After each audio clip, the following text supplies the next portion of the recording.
আজ আমি আপনাদের সঙ্গে শেয়ার করব Christmas special food cake recipe.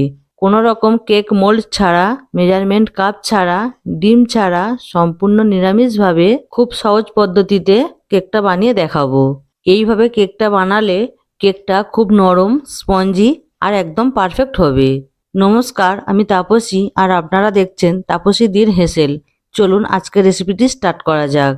আজকের কেকটা বানানোর জন্য কোনো মেজারমেন্ট কাপ ব্যবহার করব না। এই চায়ের কাপ মেপে সব কিছু নেব। এইরকম চায়ের কাপ প্রত্যেকের বাড়িতেই থাকে, আর এই কাপ মেপে যে কেউ বাড়িতে খুব সহজে কেকটা বানিয়ে নিতে পারবে। তো কেকটা বানানোর আগে প্রথমে কিছু ড্রাই ফ্রুট ভিজিয়ে রাখবো।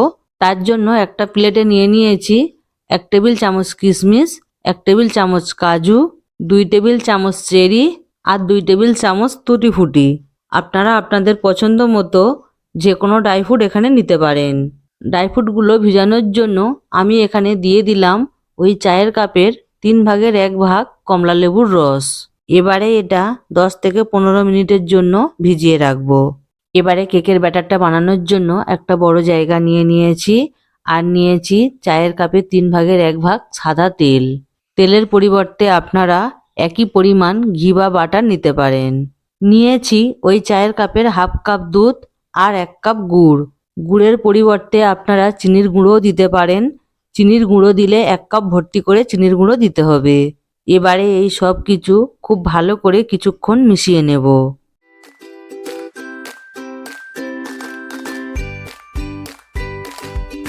সব কিছু খুব ভালো করে মিশিয়ে নিয়েছি। এবারে এতে দিয়ে দিচ্ছি সামান্য ভ্যানিলা এসেন্স। ভ্যানিলা এসেন্সটাও একবার ভালো করে মিশিয়ে নেব।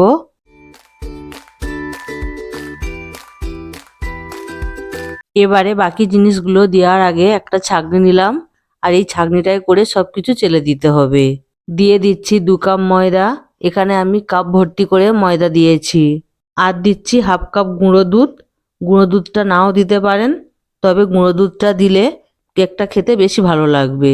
এর মধ্যে কোনো ডেলা অংশ যাতে না যায়, তার জন্য উপকরণগুলো এইভাবে চেলে নিতে হবে।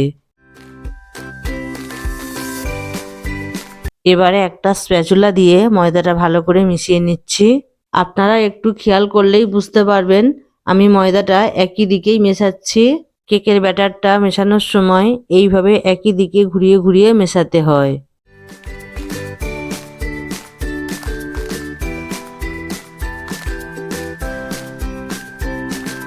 ব্যাটারটা মেশানোর সময় খুব গাঢ় লাগছে, তাই অল্প অল্প করে দুধ দিয়ে ব্যাটারটা বানিয়ে নেব। এই কেকের ব্যাটারটা যত ভালো করে মেশানো হবে বা ফাটানো হবে, কেকটা তত ভালো হবে। এই ব্যাটারের টেক্সচারটা ঠিকঠাক আনার জন্য অল্প অল্প করে দুধ দিয়ে প্রায় হাফ কাপ মতন দুধ লেগেছিল।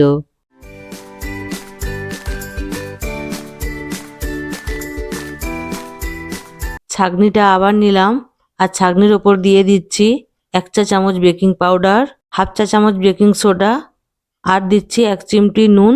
নুনটা দিলাম যাতে কেকের মধ্যে মিষ্টির ব্যালেন্সটা ঠিকঠাক থাকে। এবারে এটাও একটু চেলে নিচ্ছি। এবারে বেকিং সোডা, বেকিং পাউডার আর নুনটা ব্যাটারের মধ্যে ভালো করে মিশিয়ে নেব।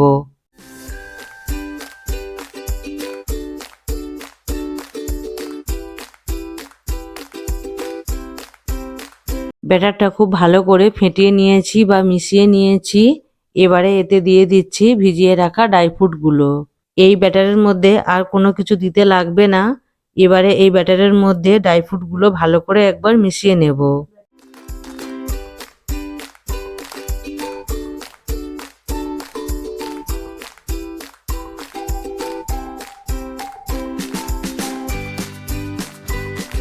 ব্যাটারের মধ্যে ড্রাই ফ্রুটগুলো খুব ভালো করে মেশানো হয়ে গিয়েছে। এই ব্যাটারটা খুব বেশি পাতলা করলে বা খুব বেশি ঘন করলে হবে না, এই রকম রাখতে হবে। এবারে এটা সাইডে রেখে কেকটা বানানোর জন্য গ্যাস অন করে একটা পুরনো কড়া বসিয়ে দিয়েছি, আর কড়ার মধ্যে একটা স্ট্যান্ড এইভাবে উল্টো করে বসিয়ে দিয়েছি। কেকটা বানানোর জন্য আগে থেকে কড়াটা গরম করে নিতে হবে, তাই কড়ার ঢাকনা দিয়ে 10 মিনিটের জন্য গরম করে নেব। কড়াটা যতক্ষণে গরম হচ্ছে ততক্ষণে কেকটা যে পাত্রে বসাবো পাত্রটা রেডি করে নিচ্ছি।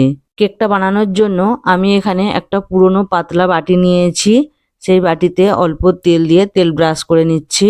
পুরো বাটিতে ভালো করে তেল ব্রাশ করা হয়ে গেলে অল্প শুকনো ময়দা নিয়ে এইভাবে ছড়িয়ে দিচ্ছি।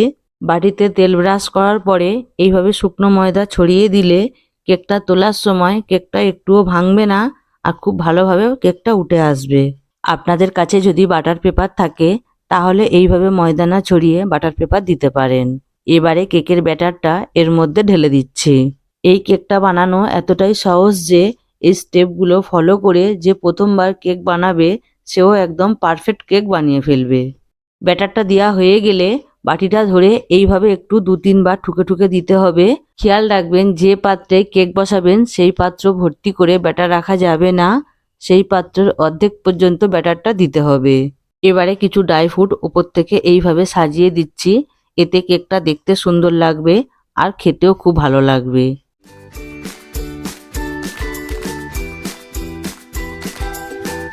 ব্যাটারের ওপর থেকে অল্প করে তুটি ফুটি, অল্প কিশমিশ, অল্প চেরি আর অল্প করে কাজু দিয়ে সাজিয়ে দিয়েছি। এদিকে 10 মিনিট হয়ে গিয়েছে, কড়াটা প্রিহিট করতে বসিয়ে দিয়েছিলাম। এবারে কেকের বাটিটা স্ট্যান্ডের ওপরে আস্তে আস্তে বসিয়ে দিচ্ছি। এবারে গ্যাসের ফ্লেমটা লো টু মিডিয়ামে রেখে 35 থেকে 40 মিনিটের জন্য এটা ঢাকা দিয়ে দেব। 40 মিনিট হয়ে গিয়েছে, কেকটা অনেকটা ফুলে উঠেছে। এবারে কেকটা চেক করে নেব কেকের ভিতর থেকে ঠিকঠাক হয়েছে কিনা। একটা ছুরি দিয়ে কেকের মাঝে চেক করে নিয়েছি, দেখুন ছুরিটা একদম পরিষ্কার আছে, তার মানে কেকটা একদম ঠিকঠাক হয়েছে। যদি ছুরিটা পরিষ্কার না এসে ছুরির গায়ে ব্যাটার লেগে থাকতো তাহলে এটা আরো কিছুক্ষণ গ্যাসে বসিয়ে রাখতে হতো। গরম থাকা অবস্থায় কখনো কেকটা বের করবেন না, তাতে কেকটা ভেঙে যেতে পারে। কেকটা পুরোপুরি ঠান্ডা হওয়ার পরেই বাটি থেকে কেকটা বের করে নিচ্ছি। দেখুন কেকটা কত সহজে বাটি থেকে বেরিয়ে এলো। না কেকটা বাটির গায়ে একটুও লেগেছে, না কেকটা একটুও ভেঙেছে, একদম দোকানের মতন পারফেক্ট কেক হয়েছে। এরকম ফুড কেক দোকান থেকে কিনতে গেলে অনেক খরচ পড়ে, কিন্তু দোকান থেকে না কিনে কম খরচে পুরো পরিবারের জন্য বাড়িতে এরকম ফুড কেক বানিয়ে নিতে পারেন। যারা আমার ভিডিওটি ইউটিউব থেকে দেখছেন তারা প্লিজ চ্যানেলটিকে সাবস্ক্রাইব করে দেবেন, আর যারা ফেসবুক থেকে দেখছেন পেজটিকে ফলো করে দেবেন। ভিডিওটিতে একটা লাইক করে দেবেন আর কমেন্ট করে জানাবেন আজকের ফুড কেক রেসিপিটি কেমন লাগলো। সবাই ভালো থাকবেন, দেখা হচ্ছে পরের ভিডিওতে।